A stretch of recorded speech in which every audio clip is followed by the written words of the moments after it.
կարծես թե տրոհում եք ուզեմ ձեզ հետ շատ կարճ եւ հակիրճ կիսվել դրա մասին, շատ ժամանակ չեմ զբաղեցնի։ Առակաց առաջին գլուխ 10-15 խոսքերը, որդյակս, եթե քեզ հրապուրեն մեղավորները, դու հատլություն չտաս, եթե քեզ ասեն ետ մեզ հետ, արյան դարանամուտ լինենք, թակ կենանք անմեղի դեմ, զուշտեղը դժողքի պես նրանց ողջ կուլ տանք եւ ամբողջ գուբը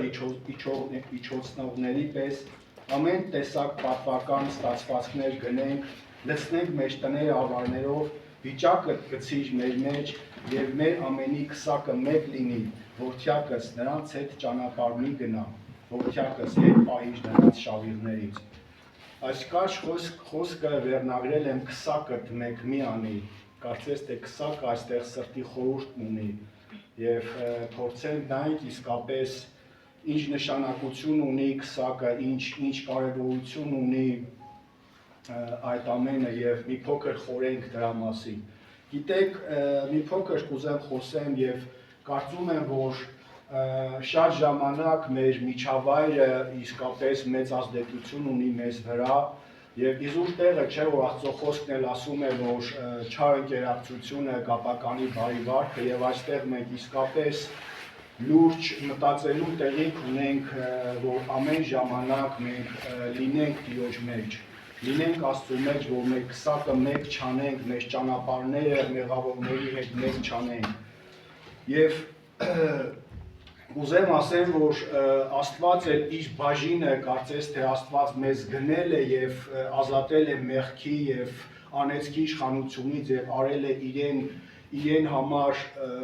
համար անոթներ, իրեն համար եկեղեցի, որպեսզի մենք հակառակը ազդենք աշխարհին։ Եվ մենք լսված լինենք այդ աստվածային ներկայությամբ, որ կարողանանք ազդել աշխարհին։ Իհարկե, միգուցե մեր կյանքերում լինեն իրադարձություններ, որ ակամայից մենք ընկնենք մի դրության, մի փորձանքի մեջ, որտեղ մեզանից կախված է մեր ճիշտ ընտրությունը եւ քո ճիշտ ընտրությունը շատ ժամանակ կփոխի քո ճամփան, քո ընթացքը եւ քո քսակդ եւ քո ճանապարհդ մեղավորների հետ երբեք մեկ անի։ Հիշենք, որ Աստված իսկապես մեզ գնել է եւ դարձրել է իր եկեղեցին, իր աղն ու լույսը, որպեսզի մենք իսկապես իշխենք, որպեսզի մենք այդ քրիստոնյա արժեքները կրելով մեր սրտի մեջ կարենանք մեր շրջապատի, մեր աշխարհի մեջ ազդենք եւ ոչ թե ունենանք հակառակ էֆեկտը։ Մի խառնիր քո քսակը մեղավորների հետ, այլ եղիր այս աշխարհի աղուլույսը, եղիր այն քրիստոնյան, եղիր այն կրողը քրիստոնյա էության, որ կարող ես քո շրջապատի վերջ լինել այդ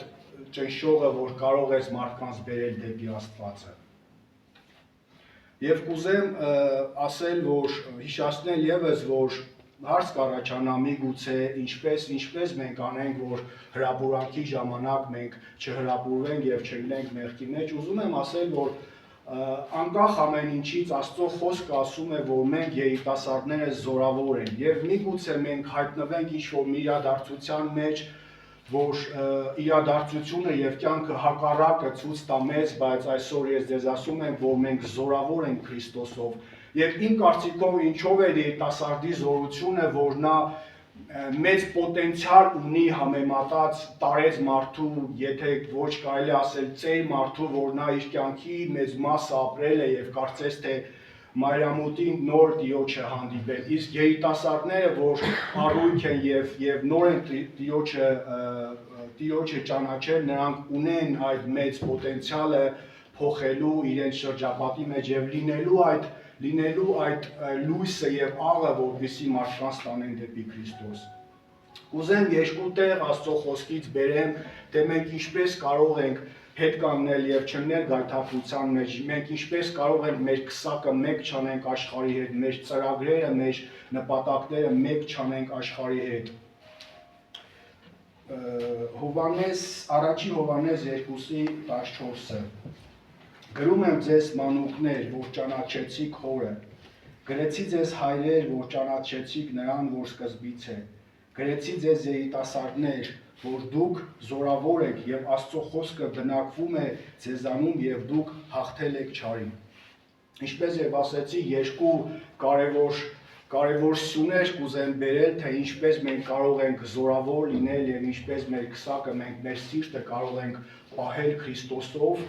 Առաջինը դա այստեղ մենք խոսքում տեսնում ենք, որ ինչպես են զորավոր և ինչպես հաղթեցին չարին Աստծո խոսքով։ Առաջին սյունը յուրաքանչյուր երիտասարդի կյանքում դա հենց ինքը Աստծո խոսքն է։ Եվ Հովհաննեսը ինքը իր առաջի գլխում ասում է, որ բանը խոսքը մարմին դառավ եւ այստեղ միացնում են, որ հենց խոսքը ինքը դա Աստված է, կենդանի Աստված է։ Եվ երբ Աստված բնակվում է քո մեջ եւ դու բնակվում ես խոսքի մեջ, դու ակամայից մտնում ես նրա պաշտպանության տակ, նրա ծրագրերի տակ, նրա զորության տակ։ Եվ շատ կարևոր է, որ մենք ունենանք այդ ամենօրյա ընթերցանությունը եւ քննենք մեր անձերը, արդյոք մենք ունենք ամենօրյա ընթերցանություն։ Եվ հիշենք նաեւ, որ Աստված իր փորձության ժամանակ նույնպես հաղթեց չարին եւ փորձությունը խոսքով։ Եվ եթե այսօր մենք չունենք այդ ամենօրյա աղոթքի, ամենօրյա ընթերցանության կյանքը, որոշում կայացնենք մեր սրտերի մեջ, որ մենք ունենանք այդ ամենօրյա ընթերցանության կյանքը իսկապես, եւ դա սյուներից մեկն է, թե ինչպես կարող ենք մենք չխառնվել, չլուծվել աշխարհի հետ, երբ որ մենք ունենանք ամենօրյա ընթերցանություն։ Ասեմ, որ Աստծո ընթերցանությունը վերում է մեզ աստվածճանաչություն, մեր միտքը փոխում է, մեր նպատակը փոխում է, մեր հայացքը երկրից հարում ենք դեպի երկինքը եւ մեր անելիքը, մեր սպասելիքը լիակատար լինում է երկնքից։ Եվ շատ կարևոր է, որ մենք ունենանք իսկապես ամենօրյա ընթերցանություն, եւ մենք դա տեսնում ենք նաեւ Գործ առաքելոցում, որ իր աշակերտները բոլորը ունեին ամենօրյա ընթերցանություն։ Կարդում էին, հետևում էին խոսքին, եւ առաջի Տիմոթեոս 4:13-ից 16-ը Սուրբ Պետրոսը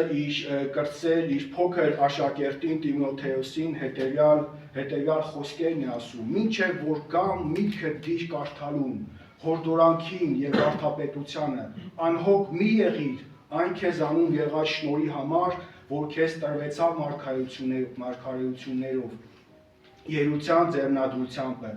սրանք մտածիր սրանցում կաց, որ քո հաջողությունը ամենին հայտնի լինի, զգույշ կաս անձիցդ եւ վարդապետությանդ, եւ դրանում հարատևիր, որովհետեւ այն անելով քո անձն էլ կապրեցնես եւ քեզ լսողիններ»։ Միգուցե Պողոսը իսկապես հորդորում էր, խնդրանք էր, թե չգիտեմ, միգուցե եւ պարտադրանք էր, բայց մենք տեսնում ենք, որ իսկապես Պողոսը իր կրտսեր աշակերտին, իր փոքր աշակերտին հորդորում է, որ ամեն ժամանակ ինքը իր միտքը բարի Աստծո խոսքի մեջ, ինքը կենա եւ հաստատվի Աստծո խոսքի մեջ։ Հակառակ դեպքում միգուցե եթե մենք չմնանք Աստծո խոսքի մեջ, ով գիտի, միգուցե մենք էլ մեր քսակը մեկ անենք աշխարհի հետ եւ կա այստեղ մեծ վտանգ, որ մենք լցված չենք Աստծո խոսքով, կլցվենք աշխարհի իր զվարճությամբ, աշխարհը իր ցանկություններով։ Դրա համար այսօր պահիր քո սիրտը խոսքի վարդապետության եւ սիրո մեջ, որոշում կայացրու այսօր վերականգնել եւ հաստատել քո ամենօրյա ընթերցանությունը, աստվածճանաչությամբ մեջ աճիր, միտքը դիր այն շնորհին, այն միգուցե դուք այստեղ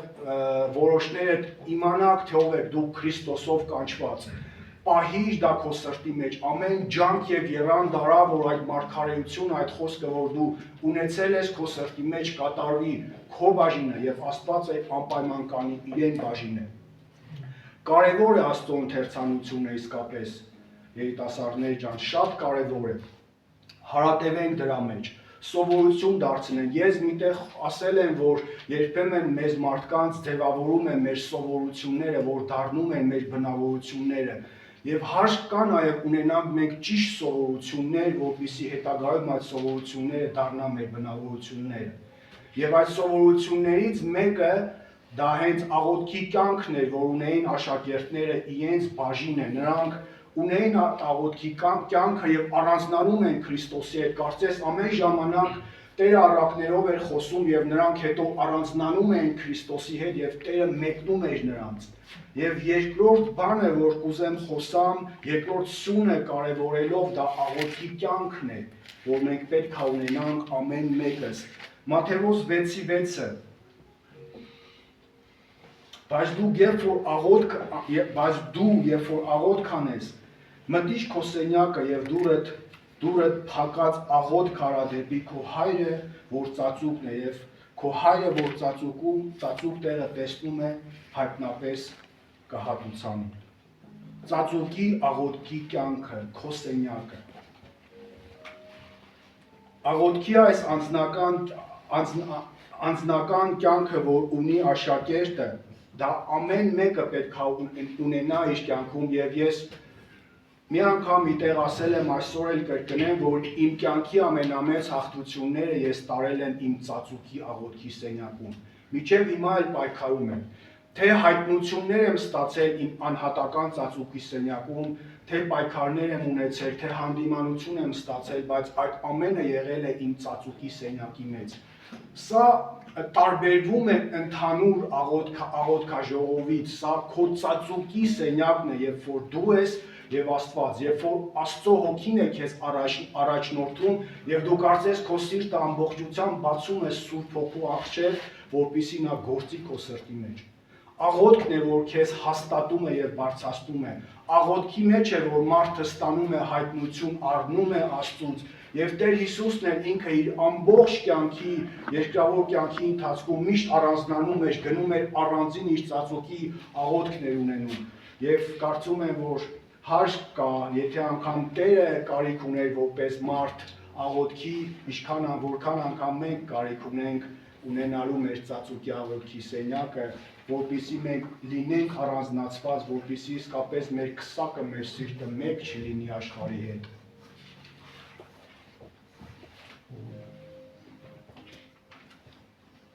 Մենք պետք է առանձնանանք Աստծու հետ,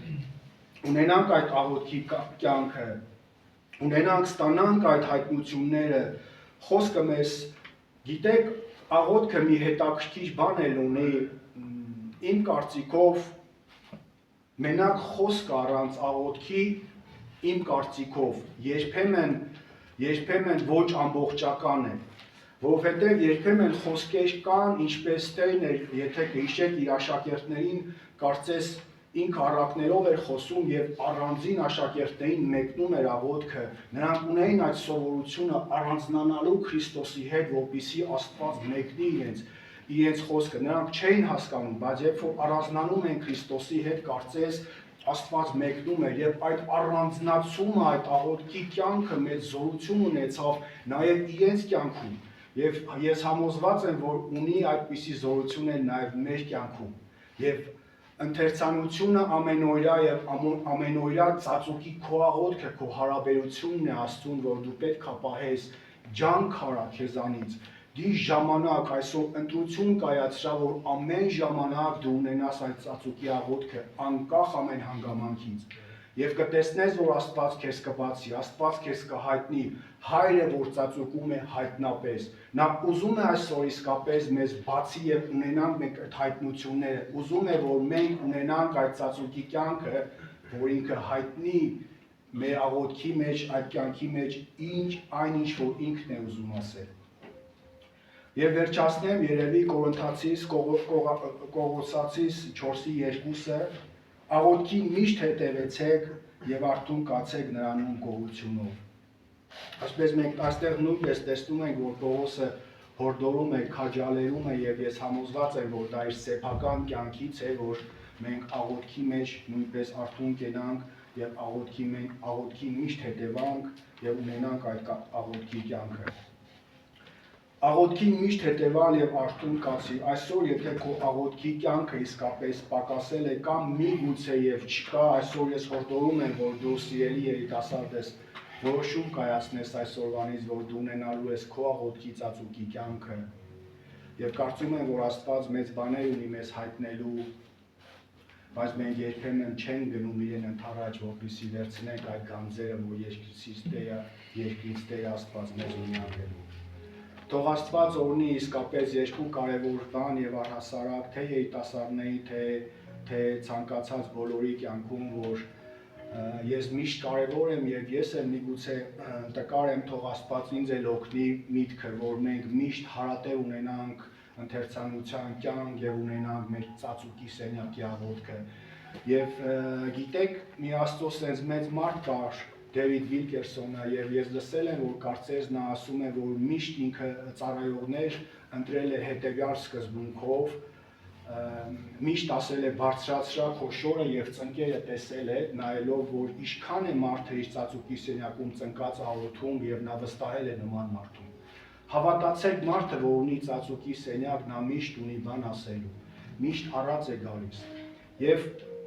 չեմ ուզի մի քիչ առանձնացնեմ ինչ-որ բան, բայց իմ կարծիքով նրանք, ովքեր ունեն ծածուկի սենյակ, հոգևոր նրանք տարբերվում են, անգամ հոգևոր կյանքի մեջ նրանք տարբերվում են։ Նրանք միշտ ունեն թարմը խոսքեր, միշտ ունեն ասելու բաներ, միշտ ունեն, եւ Աստված այսօր էլ մեզ յուրաքանչյուրիս կանչում է։ Հիշեք երիտասարդներ, ես էլ ձեզ հետ, որ մենք զորավոր ենք Աստծով, մենք հաղթել ենք Աստծուն ինչպես նրա խոսքով եւ չարին։ Դրա համար կարևորում եմ այսօր իսկապես, որ մենք ունենանք այդ ընծայված կյանքը, ունենանք այդ խորը աղոթքի եւ ընթերցանության կյանքը, որպեսզի մենք ճանաչենք իսկապես Տիրոջը, ունենանք այդ հայտնությունները եւ ունենանք այդ գանձերը։ Թող Տեր առատապես յուրաքանչյուրիդ օրհնի ամեն բանի համար, կանգնենք աղոթքի։